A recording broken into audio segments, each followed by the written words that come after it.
7 guests on The Tonight Show arrived, quite literally, high as a kite. Night after night, the iconic blue curtain would part. Johnny Carson would stride confidently to center stage, deliver his monologue with effortless timing, and settle behind his desk. For 3 decades, that ritual unfolded with mechanical precision, becoming television's most reliable nightly comfort. Yet behind that polished, well-oiled machine lay a far messier reality, one rarely glimpsed by viewers at home. Backstage, celebrities often waited in unpredictable and sometimes alarming conditions. According to a former producer who worked with Carson throughout the 1970s, Johnny possessed an almost supernatural instinct. Within seconds of a guest stepping onto the stage, he could determine whether they were drunk, stoned, coked up, or worse. His eyes would shift subtly, part amused, part resigned, as if to say, "Here we go again." Though Carson projected legendary calm on camera, chaos frequently simmered behind the scenes. Production assistants were trained to spot warning signs. Segment producers prepared emergency backup plans. Network executives sometimes hovered anxiously just out of sight. The staff even developed coded signals. If Carson touched his tie while introducing a guest, it meant the person wasn't entirely sober. If he straightened his cue cards twice, it signaled the director to keep camera shots simple because unpredictability might follow. These understated gestures were part of an intricate system crafted over years to manage situations. The audience might never suspect major stars arriving at America's most prestigious talk show under significant chemical influence. The 1970s, as one producer admitted, were wild. Oscar winners, music legends, literary giants. Many appeared so impaired they struggled to remember their own names. Carson's task was to make everything seem seamless while essentially babysitting someone experiencing an entirely different version of reality.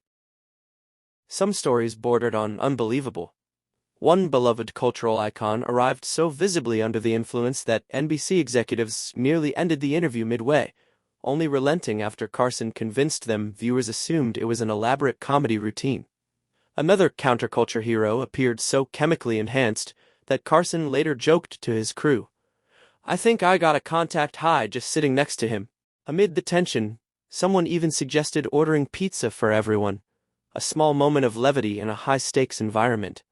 Today, those infamous appearances stand as vivid examples of how Carson navigated unpredictable, sometimes career-defining moments with extraordinary finesse.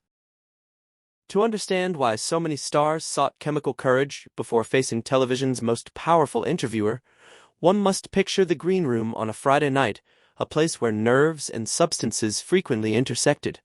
According to a former talent coordinator, the pressure was immense. A strong appearance could launch a career overnight, a disastrous one could linger for years. Unlike today's tightly scripted talk show segments, Carson favored spontaneous, unscripted conversation. That authenticity terrified many guests. The Green Room Bar, legendary in its own right, offered top-shelf everything approved personally by Carson. 1 drink was acceptable, 2 was risky, but enforcing limits with major stars proved nearly impossible. Beyond alcohol, the era's permissive attitude toward recreational drugs meant marijuana, cocaine, and prescription pills often in combination were not uncommon.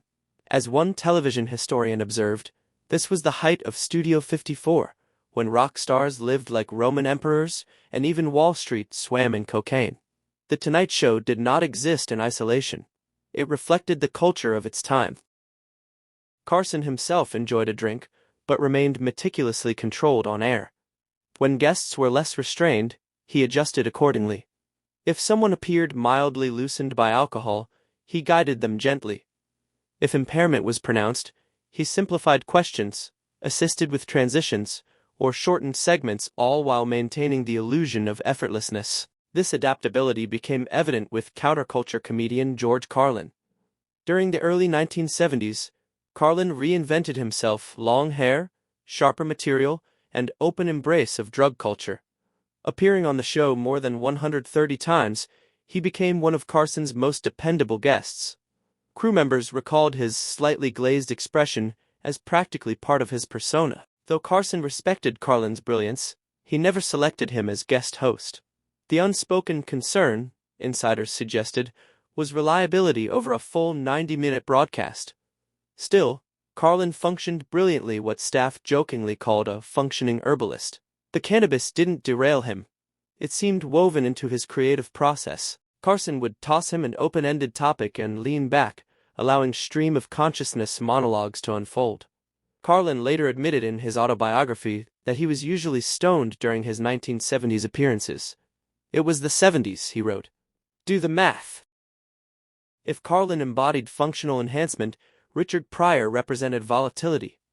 A comic genius whose struggles with cocaine intensified throughout the decade, Pryor could begin an interview as the sharpest mind in the room and suddenly drift into disconnected territory. A 1978 segment captured this shift vividly. What began as structured storytelling dissolved into wandering reflections, leaving the audience uncertain whether it was intentional brilliance or impairment. Carson slipped into protection mode, redirecting with a quick question, easing tension with humor, and transitioning smoothly to commercial. Rather than exploit Pryor's vulnerability, Carson shielded him, respecting both his genius and his fragility. He reportedly checked on Pryor through mutual friends after particularly erratic appearances, concerned not judgmentally, but humanely. Not all stories ended so gently. Truman Capote's 1980 appearance became infamous for the wrong reasons. Slurring heavily, head drooping before snapping back upright, he appeared barely functional. The control room panicked. Carson's smile tightened as he simplified questions in a visible attempt to salvage the segment.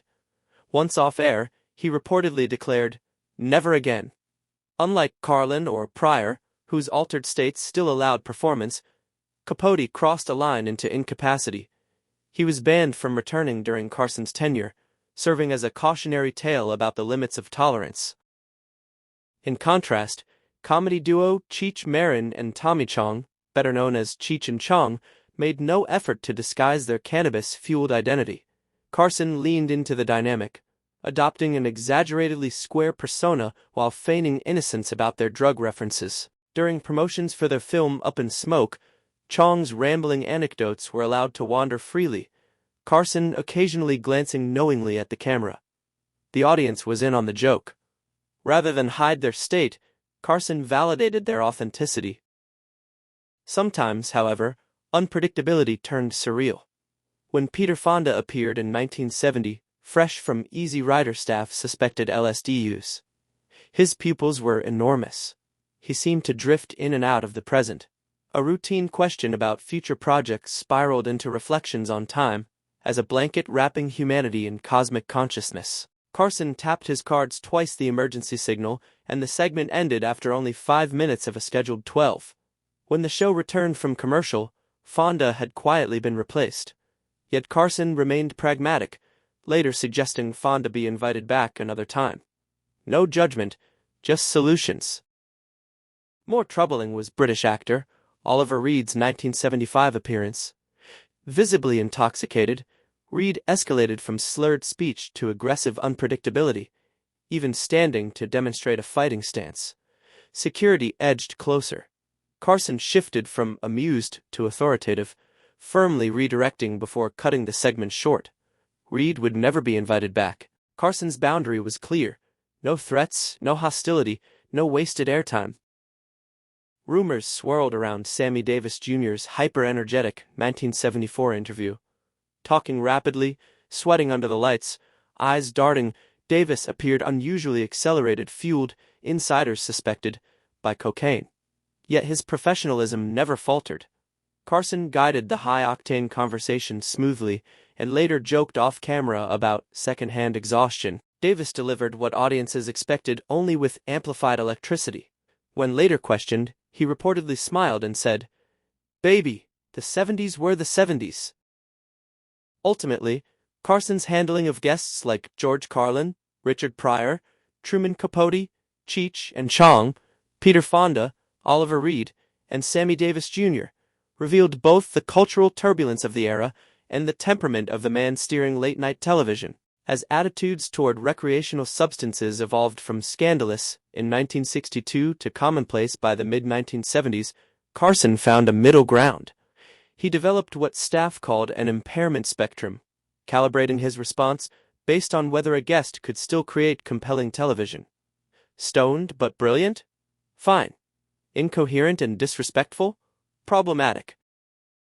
Carson's philosophy was pragmatic rather than moralistic. His job, he believed, was to entertain, not humiliate. If a guest struggled, he provided a soft landing, simplifying questions or steering conversation to safer ground. Only when aggression, hostility, or complete dysfunction emerged did his tolerance evaporate. In an era before social media amplification, these moments rarely became career-defining scandals. Carson's authority shaped public perception. If he treated an incident as minor, it generally remained so. Many guests later expressed gratitude for his discretion. Richard Pryor once confided to a friend that Carson drove the car when he was too spaced out to steer the interview himself. That protective instinct preserved both dignity and ratings. Carson understood something fundamental. Audiences tuned in for entertainment, not public humiliation. Even when someone arrived high as a kite, his mission remained unchanged: craft, compelling television, while safeguarding everyone's pride. That steady hand is precisely why Johnny Carson stayed on top for 30 years.